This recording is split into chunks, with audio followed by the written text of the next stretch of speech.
No ọmụmụ ihe nke taa. Welcome to today's class. Today, we're going to create sentences with the verb to go, ịga or ije. They both mean the same thing, which is to go. M na-eje ahịa. M na-eje ahịa.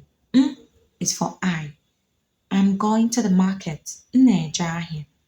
Ị na-eje ụlọ akwụkwọ. Ị na-eje ụlọ akwụkwọ. You're going to school. E is for you.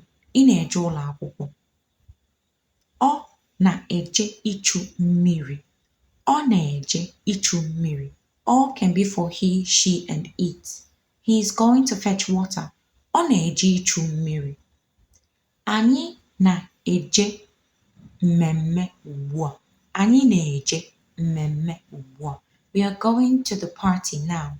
Anyị is for we. Ha na-eje ụlọ akụ taa. Ha na-eje ụlọ akụ taa. Ha is for they. They are going to the bank today. Ha na-eje ụlọ akụ taa. Unu na-eje ụka n'oge. Unu na-eje ụka n'oge. Unu is for you, plural. You are going to church on time. Keywords: ụlọ akwụkwọ, school, mmemme, party, ụka, church, ụlọ akụ, bank, ichu, to fetch, ahịa, market.